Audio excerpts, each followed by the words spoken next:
489, go ahead. Once 464 is on the siding, you are clear to proceed to Leatherhead. 49, roger, dispatch, thank you.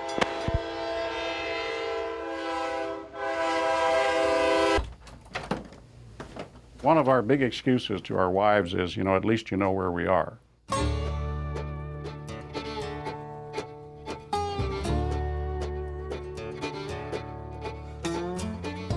My name is Peter Youngblood, and I'm a retired airline pilot. My wife is from this area, and when we moved here, we looked at various houses like we all do, and one of the things that she allowed me to do was to really choose a house that had a good basement. What is here right now has taken 8 years to build. I have an affinity for the Southwest. That's my favorite part of the country. And very typically what I do is what a lot of other modelers do, okay? Even though we don't live in that particular geographic area, we bring that area to our modeling, to our basements, or wherever we have room for a layout. This is the city of Baltimore, and this was built because we lived in Baltimore. My wife actually worked for the B&O Railroad. When I was building the layout, I told her I was going to do Pennsylvania. She said, well, why not the B&O? And I said, we'll do both.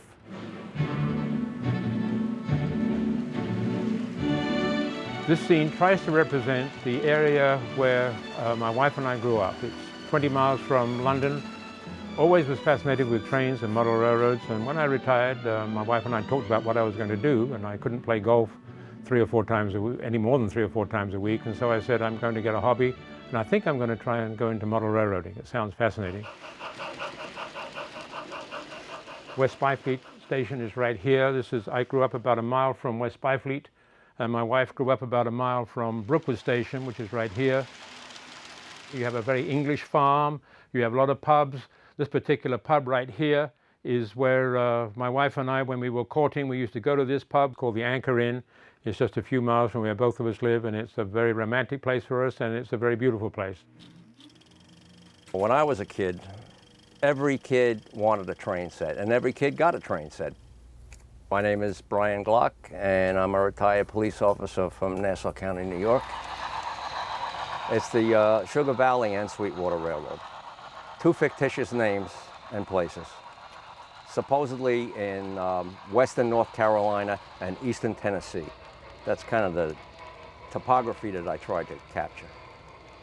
If I had my way, it would be a lot larger. However, I have to answer to a higher authority. So this is my limit. Yeah, what does your wife say about this? This is my limit.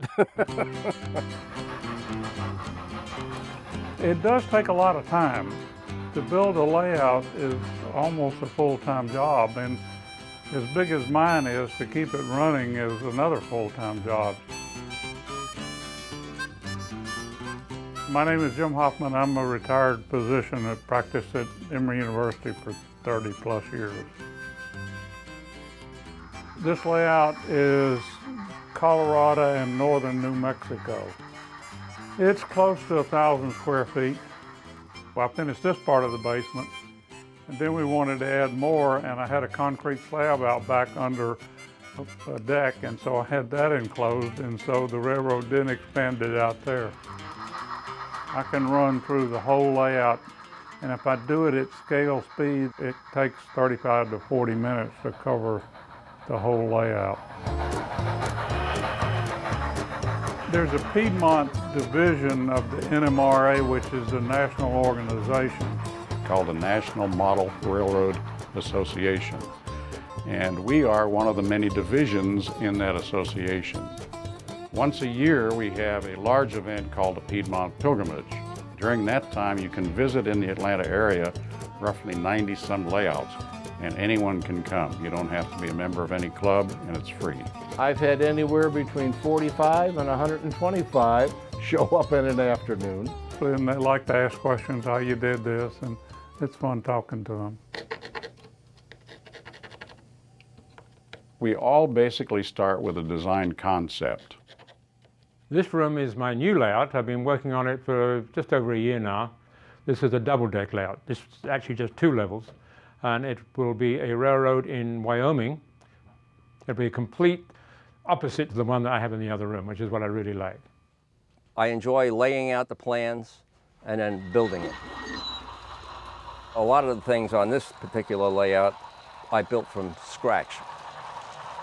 One of the things that I think makes it unique is that I hand laid all the track.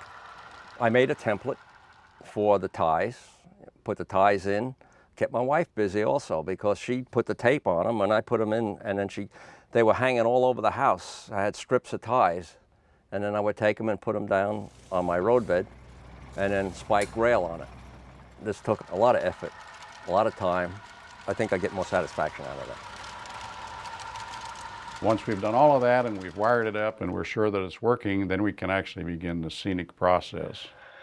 This is my second biggest project, Union Station. I wanted it elevated so I could get trains underneath. I have about 150 people inside the station and on the platforms. I have close to 50 light bulbs that need to be powered. One thing I did was I replaced the clock with a lady's watch so the clock actually works. It looks like the real thing, and that's what we're trying to accomplish. Ultimately, we want our systems to run so that they make logical sense. And to do that, okay, we operate them as though they were the real thing. Put them on the outbound tower, C. 462, permission granted to go to Dolores. Roger that. Here in the Roswell area, there are 10 of us that belong to a small operating group, as we call it, called the Chattahoochee Express. We meet every Thursday night. 10-4, 22 out. Certain nights we'll operate. Requesting permission to Rico. 479, clear to Rico. And the whole thing is essentially a giant game where they are pretending that they're running a real railroad. 462, you're clear to Turtle Creek and all the way to Durango. We'll have dispatcher jobs, tower man jobs, engineers, brakemen, and a schedule to maintain. Are we cleared to the station at Durango, over? You are clear to the station of Durango. And it lasts about 3 hours, and we have a lot of fun. Atlanta has a very good representation of the hobby. It's not an inexpensive hobby. We wind up having something for what we have spent money on. Okay, we have something to show. I keep coming down here at times and looking at this, did I really do all of this? And yes, the answer is I did. I'm particularly very proud that people want to come and see it, and people come every year to come and see it, because it's fairly unique, obviously, to a modern American to actually come and see a part of England right here. When somebody else comes in and says, wow, I love what you did, you know, that's a nice compliment, and you know, you feel good about it. Or even when I see a picture of it that somebody else has taken, I look and I say, hey, that doesn't look too bad. That gives me the incentive to keep going. We have an old adage in model railroading, if you finish your layout before you die, you planned wrong.